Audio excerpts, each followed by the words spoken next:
Hey guys, Ace is here with Brian. and we are worth the download. So if you didn't get a chance to last week, guys, make sure you head over and watch our review on Metallica's new album, Hardwired to Self-Destruct. But this week what we're actually going to be reviewing is the Weeknd's new album, Starboy.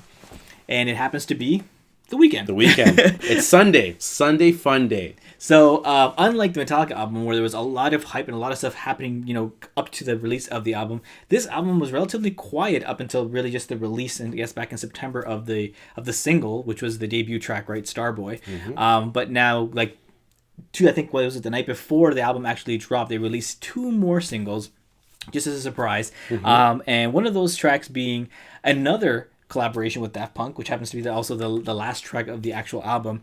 So it's called "Feel It Coming." If you're curious, but yeah. I feel like that track really sounds a lot like MJ. It's almost like MJ relived into The Weeknd.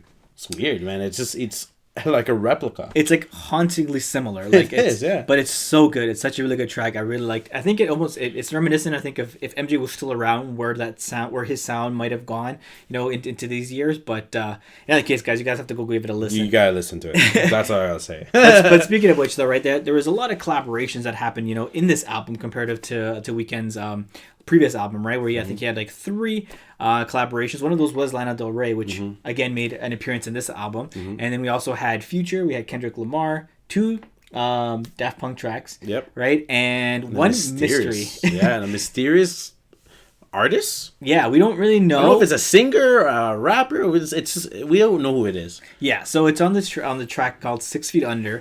You'll see it if you guys give it a listen. Right in the chorus, you'll see there's another vocalist that seems to pop in there, unless it's some really distorted Weeknd vocals, which I don't think so because it sounds significantly different than the Weeknd. Right, we don't know. There's no credit to another artist or anything on that track. I don't know. Brian has his own sort of theory on who he thinks it might be. It sounds a lot like Party Next Door. And the thing is, Party Next Door is it's he's more into Drake's side, you know what I mean? And The Weeknd's more on Universal Canada.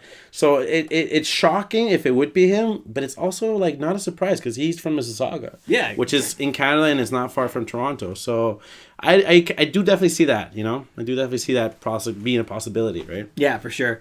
And then, outside of the collabs, the collabs are really, really great, but just overall, the flow of this album, I think, was really, really solid. I think The Weeknd really found found his sound. He knows where his vocal really sits really well in the track. And he mixed up the tracks a little bit. I think, this album overall had a little bit of something for everyone, right? I don't think it's versatile. It definitely is. There were some tracks where, you got the rock influence. There was other ones where you had, that old school, Weeknd influence, some more, slower, R&B tracks. There was a little bit of everything for everyone, and it was a pretty long album too. It was 18 tracks long. 18 tracks, and you know what? And just to have it so long and it flows perfect, that you can't ask for a better album. Yeah, at first listen, I remember listening to it, and since I was kind of working away as I was listening to this album, I couldn't even tell one track ended, the next one kind of started because it just flowed so well. Yeah, I'm 5 tracks in, 6 tracks in, and it just sounded like it was just one continuous. And the fact that it was versatile, you have let's say rock influenced music going right to hip hop, and how do you do that? This is not Linkin Park. It's The Weeknd, you know what I mean? Yeah. So it really enjoyed it a lot in terms of the longness of it, right? Yeah, and I would definitely say out of the 18 tracks, probably a good solid 15 of those tracks I feel were almost single, quality. They're radio friendly enough that you could easily hear them on the radio, but Weeknd enough that those hardcore Weeknd fans will still find stuff that they love from his old type of style and feel. So I don't know. I guess the last question that we could really ask is it worth the download, man? Oh man, last video I said it was worth the delete. This time I'm gonna say it's not worth the delete. It's worth the keep. That's not a D, but it is worth the download. All right. So what would you give it a score? 4 out of 5. 4 to 5. You said 4 out of 5. This guy's a hater. It's 5 out of 5. 5 drunken weekends. That's what I say. All right. Fair enough. I'm gonna give it 4.5 out of 5 mop heads. That's what I'm gonna. So what's the average? I guess that would be the 4.75. 4.75. You're just so good at like numbers. They're easy numbers. They're easy numbers. Well, that's a review for today. What's our next thing? All right, so before we let them go, though, I want to make sure that if you guys, I want to hear about what you guys have to say about this album, right? See what you guys like. Make sure you leave some comments below. Let us know what your favorite tracks are, what track maybe you didn't like. Let's start up a discussion. And next week, you make sure you tune in because we're going to be reviewing Childish Gambino's new album, which we're pretty psyched about. I'm pretty excited, man. He's a guy from Oakland. I hope he's from Oakland. I just say that because the song is...